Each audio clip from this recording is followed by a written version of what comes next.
Hello everyone and welcome back to my channel. More channel onyoti video da hokoloi swagatam janaisu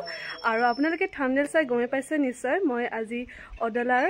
Gukteshwar Dewalor jaboloi ulaisu bolok যাও একেলগে ধুনিয়াকে ready মেলি হৈছে দেখিছে নহয় আৰু ইফালে খৰাই মানে কিবা কিবি ভোগৰ কাৰণে লৈছো যেহেতু আজি নাগ পঞ্চমী সেই কিবা উপলক্ষে এনে অলপমান ললো আৰু বলক যাও আজি মন্দিৰ ভাগ দেখাও আপোনালোকক আৰু বলক তেন্তে কেনেকৈ যাব লাগে দেখাও এটো গলমা পুলিশ পইণ্ট হয় ট্ৰাফিক পইণ্ট তো তাৰ পৰা ধুনিয়াকে আপোনালোকে লেফট টাৰ্ন কৰিব আৰু অলপ টাইম সিধা যাব লাগিব প্ৰায় অম্বাগাঁও লৈকে তাৰ পিছত অম্বাগাঁও মেইন চকৰ পৰা আপোনালোকে ধুনিয়াকে ৰাইট সাইডে লব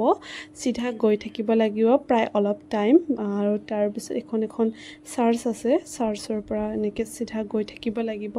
আৰু ইমান ধুনিয়া গ্ৰীনাৰীৰে ভৰ্তি ৰাস্তাটো আৰু পুৰা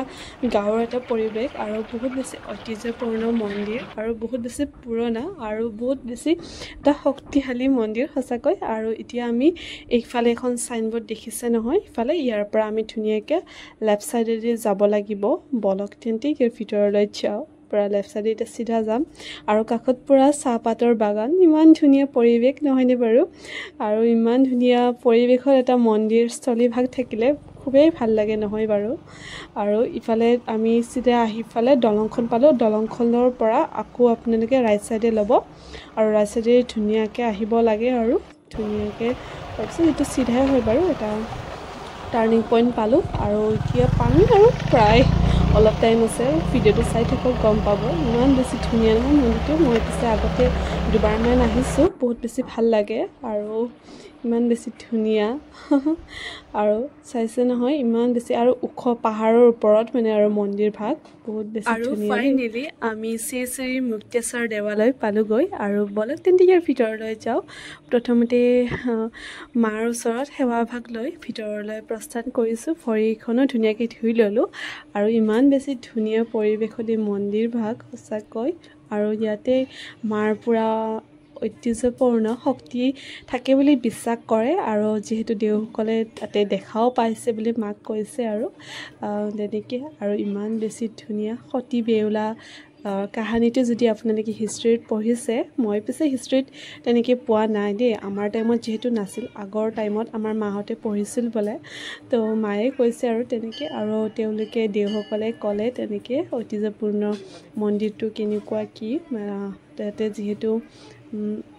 সতী মাৰ ইয়াতে ঘৰ আছিল আৰু বেউলা লক্ষিন্দৰ যে তেওঁৰ গিৰিয়েক হয় সো এয়াই মনসা মন্দিৰ হয় আৰু আজি যেহেতু নাগ পঞ্চমী তাৰ বাবে মানে ইফালে পুৰণা যোনবিলাক বলি দিয়াৰ বাবে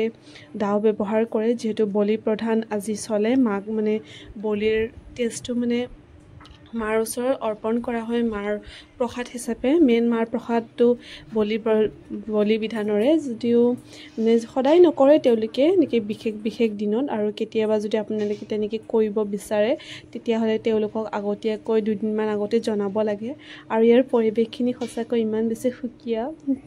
সঁচাকৈ আৰু ইমান ধুনীয়াকৈ গোটেইখিনি জেগাখিনি যিহেতু পাহাৰৰ ওপৰত আৰু এইফালে পুখুৰীটো আছে য'ত পুখুৰীটোত মানে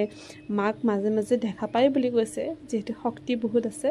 আৰু আপোনালোকে বহুত সাৱধানে মানে পূজা কৰিব লাগে আৰু তেনেকৈ আৰু ইমান ধুনীয়া কিন্তু মন্দিৰ ভাগখন আৰু ইমান ধুনীয়াকৈ ৰাখিছে তেওঁলোকে আৰু এই বটগছটো বহুত বেছি পুৰণা আৰু বটগছ আৰু লগত আহঁত গছ লাগি আছে বুলি শুনিছোঁ মানে হাজবেণ্ড এণ্ড ৱাইফ গিৰিয়েক ঘৈণীয়েক বুলি কৈছে আৰু গছডাল আৰু ইয়াতে বিষ্ণু মন্দিৰো আছে ধুনীয়াকৈ যিহেতু ইয়াতে 3টা মন্দিৰ আছে আৰু এটা যেহেতু এইটো হ'ল শিৱ মন্দিৰ আৰু এটা আছে মনসা মাৰ মন্দিৰ আৰু ইয়াতে ধুনীয়াকৈ প্ৰসাদ বিতৰণ কৰে তেনেকৈ বহিব পাৰে ধুনীয়াকৈ আৰু যিহেতু মই কৈছিলোঁ যে বলি বিধান ইয়াতে ছাগলীটো আনিছে মানে বলি দিবৰ কাৰণে তো ইমান বেছি এইবোৰ চাবলৈ বেয়া লাগে সঁচাকৈ সেইকাৰণে আৰু তাতে চাই ৰৈ নাথাকিলোঁ এতিয়া ইফালে অলপমান মোৰ এজনী ফ্ৰেণ্ডকো লগ পালোঁ মিতালী চ' তাইৰ লগত এনেকৈ অলপ বহিলোঁ অলপ টাইম তাৰপিছত বলি বিধানখিনি কৰা হৈ গ'ল আৰু তাৰপিছত এতিয়া পাৰবিলাক ইমান ধুনীয়া লাগিছে পুৰা চাউল চিটাই দিছে খাবৰ কাৰণে ইমান বেছি শান্তিৰ প্ৰতীক নহয়নে বাৰু এই প্ৰাকৃতিক চৰাইবোৰ আৰু মন্দিৰত এনেকৈ পাৰবোৰ দেখিলে সঁচাকৈ বহুত বেছি ধুনীয়া লাগে আৰু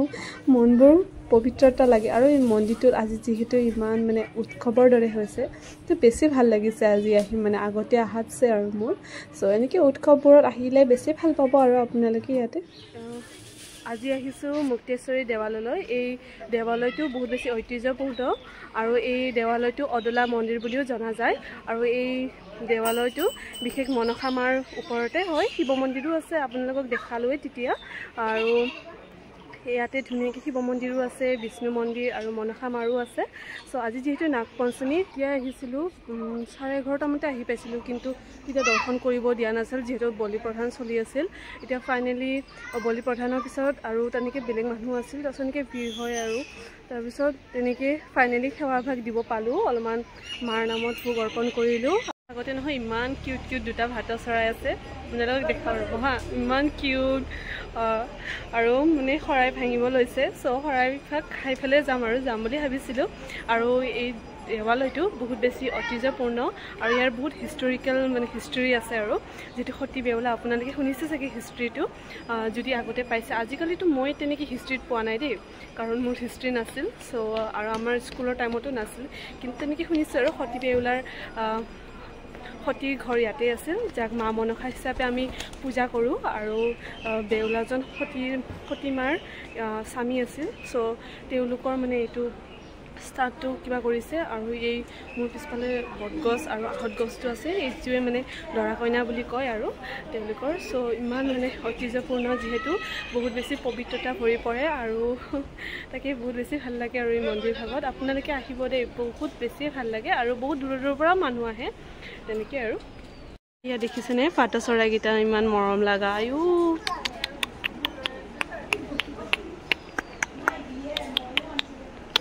আৰু দেখিছেনে ইমান মৰম লগা ভাটৌ চৰাইকেইটাক মাতি আছোঁ মোক নামাতে জানেনে কিবা বেয়া পাইছে চাগে মোক ইমান বেয়া লাগে কিন্তু ইমান মৰম লগা নহয় জানো আৰু এতিয়া তাকে আৰু মোৰ মনটো অলপমান বেয়া লাগিল চব কিন্তু এতিয়া চাহ একাপ দিলে অলপ বুন্দিয়া ভুজিয়াৰ লগত মনটো অলপ ভাল লাগিল আৰু যিহেতু পুৱাৰ পৰা একোৱেই খোৱা নাছিলে এতিয়া ধুনীয়াকৈ সেৱা লৈ মেলি আৰু অলপমান প্ৰসাদ বান্ধি ল'লোঁ যিহেতু এতিয়া মানে শৰাই ভাঙিব হোৱা নাই আৰু অলপ প্ৰসাদো খাই ল'লোঁ এতিয়া ধুনীয়াকৈ যাওঁ আৰু অলপ ভৰিখন ধুই লওঁ মন্দিৰৰ পৰা ওলাই আহি আইচক্ৰীম দেখিলোঁ চ' ইমান গৰমত ৰ'ব নোৱাৰি আইচক্ৰীমটো লৈ ল'লোঁ আৰু ধুনীয়াকৈ খাওঁ আৰু এতিয়া আইচক্ৰীমটো ইমান বেছি গৰম লাগিছে বাপৰে ইমান উৎকট গৰম কিন্তু ইয়াৰ পৰিৱেশখিনি বহুত বেছি ধুনীয়া আৰু একদম প্ৰাকৃতিক দৃশ্য একদম বহুত ধুনীয়া ইমান ধুনীয়া ঠাণ্ডা বতাহ বাহিৰত যাওঁ আৰু ধুনীয়াকৈ সেৱাভাগ লৈ এতিয়া মন্দিৰৰ পৰা ওলালোঁ আৰু ঘৰলৈ যাওঁ বুলি ধুনীয়াকৈ ইমান ধুনীয়া ভিউ এনজয় কৰি যাওঁ আৰু ভিডিঅ'টো আপোনালোকে নিশ্চয় এনজয় কৰিছে আৰু যদি ভিডিঅ'টো ভাল পাইছে দেন লাইক কমেণ্ট শ্বেয়াৰ আৰু ছাবস্ক্ৰাইব কৰিবলৈ একেবাৰে নাপাহৰিব অন্য এটা ভিডিঅ'ত লগ পোৱাৰ আশাৰে আজিলৈ আহিছোঁ তেন্তে